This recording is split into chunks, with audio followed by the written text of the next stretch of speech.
Ya pemirsa, kembali lagi di Ani Studio bersama saya Arlis Sari dan rekan saya Gede Satria. Ini sesuai banget sama tema untuk hari ini. Ini Ya, lagunya tahu nggak apa? apa tuh? Yang hujan turun lagi. Kirain ini, hujan Gerimis gerimis aja. aja. Nah, Gitu bisa. tuh. Karena ini kan di Jakarta. Oh, betul. Lagu Benyamin ini harus menjadi soundtrack Untuk edisi suasana hari ini ya. Ya.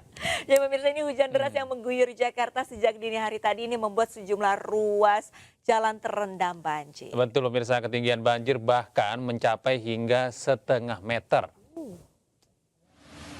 Salah satu jalan yang terendam banjir di Jakarta Timur adalah Jalan Pisangan Timur, tepatnya di depan Diklat Bea Cukai. Sejumlah sepeda motor mogok karena nekat menerobos banjir. Petugas PPSU dan mobil penyedot air dari Sudin Kebakaran Jakarta Timur diturunkan untuk mengurangi debit air. Selain di Jalan Pisangan Timur, banjir setinggi setengah meter juga menggenangi Jalan Ahmad Yani dan Kayu Putih.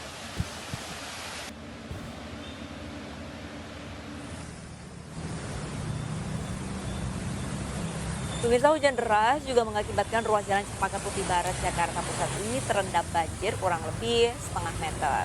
Sejumlah pengendara roda 2 yang nekat menerobos bahkan harus mendorong motor mereka karena mengalami mati mesin alias mogok.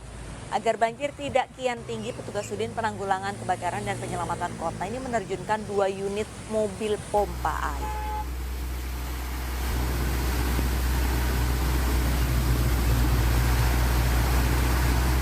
Dan pemirsa, untuk mengetahui kondisi terkini di lokasi yang terdampak banjir, sudah ada rekan kami Camar Haenda yang tengah banjir-banjiran di Jalan Cempaka Putih, Jakarta Pusat. Selamat pagi, Camar. Camar, update Wih, banjir luar pada pagi hari ini. biasa. Di belakang kamu ini makin tinggi atau sudah mulai surut, Camar? Camar, di mana nih tepatnya, Camar? Ya, baik. Baik, Arlista, Gede, dan juga pemirsa, saat ini saya sudah berada di depan pintu tol gerbang Cempaka Putih. Dan tepat di belakang saya bisa dilihat ini banjir sudah mulai terlihat dan sudah mulai ke jalan begitu ya. Kalau kita lihat ini merupakan salah satu jalur yang memang biasa dilalui bagi masyarakat yang ada di Cempaka Putih dari arah Arta Gading menuju ke arah Cawang. Dan kami mendapatkan informasi dari petugas setempat bahwasanya banjir ini sudah mulai terjadi sejak pukul 5 subuh tadi.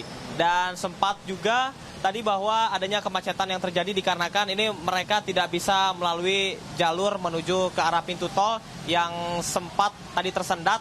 Namun saat ini sudah berangsur bisa dilalui kembali, meskipun kalau kita bisa lihat ini di belakang saya juga banyak masyarakat yang masih menunggu begitu ataupun juga mengantri sampai dengan genangan ini surut. Arlista, Gede, dan juga pemirsa, saya akan mengajak lebih dekat lagi untuk melihat banjir di mana ini ada aliran kali ataupun juga sungai di dekat pintu tol Cawang yang sudah meluap begitu ke badan jalan. Dan genangan ini memang tadi sempat disampaikan juga oleh suku Dinas Sumber Daya Air Jakarta setempat yang menyebutkan bahwa untuk flyover yang menuju ke arah pintu tol juga ditutup dan kemacetan ini tadi sekiranya ada sekitar 1 km. Arlista, Gede, dan juga pemirsa, tadi saya dari Jakarta Pusat menuju ke pintu tol Cawang yang seharusnya bisa dilalui hanya sekitar 15 menit saja. Namun saya harus menempuh sampai 45 menit. Artinya ini bisa dilihat kemacetan dan juga estimasi waktu yang perlu Anda perhatikan ketika berpergian. Dan terutama untuk jalur ini yang tidak hanya dilalui oleh masyarakat yang menggunakan sepeda motor saja, namun juga oleh mereka yang menggunakan kendaraan umum begitu seperti bus dan juga Transjakarta seperti yang Anda dilihat di layar kaca. Dan tadi kami juga sempat mendengarkan keluhan dari sejumlah masyarakat yang seharusnya mereka ini sudah bisa sampai kantor pada pukul 7, namun hingga dengan saat ini harus berjibaku dengan banjir dan juga genangan di Jakarta. Dan Jalan Cempaka Putih menuju ke Pulau Mas, sekali lagi Arlista, Gede, dan juga pemirsa, perlu diperhatikan dialihkan memutar ke Jalan Cawang, Gempol, dan juga Ahmad Yani. Hingga dengan saat ini kami masih terus memantau bagaimana situasi dan kondisi di sini serta bagaimana nantinya pengalihan arus lalu lintas yang apakah akan terus dilakukan dari Pulau Mas menuju ke Arta Gading, begitupun juga sebaliknya, ataupun nantinya akan ditutup secara total. Namun hingga dengan saat ini yang dapat kami sampaikan bahwasanya jalan yang ada di Cawang dan juga Cempaka Putih ini masih dibuka meskipun ada masyarakat yang berada di bahu jalan begitu untuk menunggu hujan surut dan juga genangan ini mulai surut dan juga kembali ke kali. Dapat kami sampaikan juga bahwa perlu diperhatikan BNPB dan juga BMKG ini sudah menyebutkan bahwa sampai dengan bulan April, Gede Alistan juga pemirsa, kita akan menghadapi hujan deras dan juga cuaca yang tidak menentu, sehingga perlu diperhatikan juga bagi Anda yang berpergian, baik dari kondisi kendaraan, kemudian juga jangan lupa membawa payung serta jas hujan supaya selamat sampai tujuan. Gede dan Arlista. Iya, baik, terima kasih Camar atas informasi Anda. Selamat bertugas kembali dan kita juga melihat ya, dari warga yang ingin bepergian ke kantor mungkin sedikit terhambat. Mohon dimaklumi bos-bos, Pak Bos, mohon maaf ini. Pak Bos izin, Bapak manajer, Ibu manajer, kasihan karyawannya. Iya, padahal udah berangkat dari pagi loh Bapak Ibu, tapi ya mohon maaf ini karyawannya masih terjebak banjir di pinggir jalan. Saya tadi waktu berangkat jam 4:30 Lista, begitu melihat para pekerja yang pakai motor ini sungguh luar biasa sekali perjuangannya. Betul. Hujan deras diterabas, demi apa? Demi masuk kantor on time. Masuk kantor on time, luar biasa kan. Nah, ini kami juga ingin menyampaikan beberapa informasi dari situs BMKG ini ya. Yang katanya, saya baca ini Jakarta Barat, Pusat, Jakarta Selatan, Timur, Utara dan Kepulauan Seribu hingga siang ini akan terjadi hujan ringan dan kemudian pada malam hari nanti akan ada awan yang cukup tebal.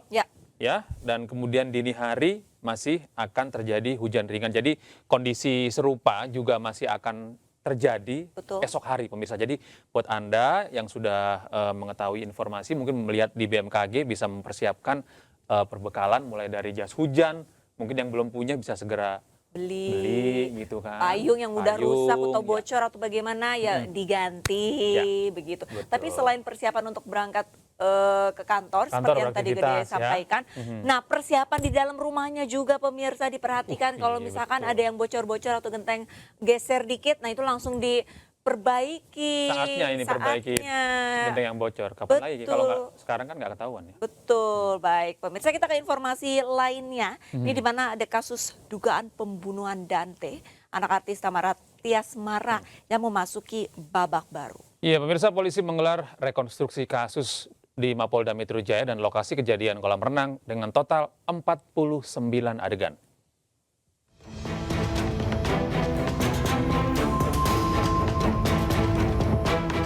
Polda Metro Jaya menggelar rekonstruksi kasus dugaan pembunuhan Raden Adante Khalif alias Dante, bocah berusia 6 tahun yang diduga tewas ditenggelamkan oleh kekasih ibunya. Rekonstruksi terdiri atas 49 adegan dimulai pada pukul 10.30 Rabu pagi di Ditreskrimum Polda Metro Jaya. Adegan yang diperagakan di lokasi ini yaitu adegan nomor 2 hingga 12. Rekonstruksi dihadiri tersangka YA dan ibu korban, artis Tamara Tias Mara. Saat rekonstruksi, tersangka sempat mengelak, sempat mengecek ada tidaknya CCTV di lokasi kolam renang. Ada satu adegan di mana tersangka ini tidak mengakui bahwa telah mengakses CCTV ya melalui browsing di internet untuk mengecek di lokasi apakah ada CCTV atau tidak. Padahal pada kenyataannya si tersangka ini mengakses atau membrowsing mencari CCTV yang ada di kolam renang sana. Ini kita bisa buktikan dengan hasil pemeriksaan dari analis digital yang mana pada adegan 13, yaitu pada jam 15.11, tersangka YA membrowsing dan mengakses CCTV kolam renang malam dengan menggunakan handphonenya. Ini berdasarkan keterangan dari ataupun hasil pemeriksaan daripada analis digital. Rekonstruksi kemudian dilanjutkan di tempat kejadian perkara di kolam renang Taman Air Tirtamas Pondok Kelapa, Durensawit, Jakarta Timur pada pukul 13 Rabu siang. Adegan yang diperagakan di lokasi ini adalah adegan nomor 1 dan adegan nomor 14 hingga 49C. Tersangka YA mempraktikkan adegan saat ia menenggelamkan Dante sebanyak 12 kali dan sempat menoleh ke arah CCTV. Dalam kasus ini, Polda Metro Jaya telah memeriksa 20 saksi. Sementara tersangka terancam pasal berlapis tentang perlindungan anak, pembunuhan, dan kelalaian yang menyebabkan kematian.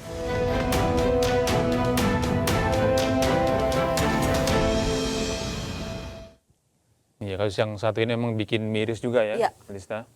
Dan kita ke informasi lain pemirsa, ini demi membayar utang dan membeli ponsel baru. Ini ada seorang perempuan muda di Kabupaten Indragiri Hulu Riau tega merampok dan menganiaya neneknya sendiri, Gede. Miris gak sih nenek yang mungkin dulu menimang-nimang dirinya gitu yang kan ngajak ya. main Yang dia. ngajak main, yang nyuapin dia, dianiaya, ya Allah. Ini pelaku merupakan cucu korban dan berhasil membawa kabur perhiasan emas seberat maksud kami 10 mayam atau setara 33 gram. 33 gram. 33. Pelaku berinisial AN 21 tahun berhasil diamankan oleh Polsek Kelayang Kabupaten Indragiri Hulu. Dari hasil pemeriksaan, pelaku nekat mengambil perhiasan emas milik neneknya lantaran terdesak untuk bayar utang dan membeli handphone baru. Peristiwa perampokan dan penganiayaan bermula saat pelaku berada di rumah neneknya SN 73 tahun. Lalu pelaku menganiaya korban menggunakan besi dan mengambil perhiasan emas. Tak lama setelah kejadian, polisi berhasil menangkap pelaku yang tak lain cucu korban sendiri. Kemudian pelapor bertanya kepada korban, apa barang-barang miliknya yang hilang. Kemudian korban membilangkan bahwa pelaku berhasil mengambil gelang emas korban yang dipakai saat tidur dengan berat lebih kurang 10 mayam dan kalung emas korban yang dipakai korban saat tidur. Adapun pelaku berinisial AN alias Alpi binti Pendra dan hubungan pelaku dengan korban. Hubungan pelaku dengan korban adalah korban merupakan nenek kandung pelaku dari sebelah bapaknya. Untuk mempertanggungjawabkan perbuatannya, pelaku ditahan di Polsek Kelayang. Atas perbuatannya, pelaku terancam hukuman 5 tahun penjara. Ya kan, ampun, miris kan? miris Parah banget. Cuman gara-gara mau ponsel baru. Untuk apa sih ganti ke ponsel? Ponsel itu kan gunanya cuma buat telepon, Betul. nerima pesan. Ya. Ya kalau memang sosial media ya sudah. Tapi kan nggak perlu ponsel yang bagus gitu Iya. kan. Dan nggak perlu juga sampai menganiaya neneknya gitu loh, Gede. Miris Betul. loh, Gede. Mungkin ini juga apa ya, tuntutan sosial dan gaya hidup Gaya hidup, betul. yang mungkin tidak sesuai dengan kondisi ekonominya yang memaksa dia melakukan tindakan yang sebenarnya sangat tidak terpuji. Harus pintar-pintar pilih teman juga berarti, Gede. Kalau misalkan teman-temannya yang fancy-fancy, ya udah kalau kitanya tidak mampu jangan diikuti, Gede. Be yourself. Betul. That's the key. Baik, pemirsa, Presiden Joko Widodo menyatakan harga beras telah mengalami penurunan. Iya, informasinya akan hadirkan sesaat lagi. Tetaplah bersama kami, pemirsa.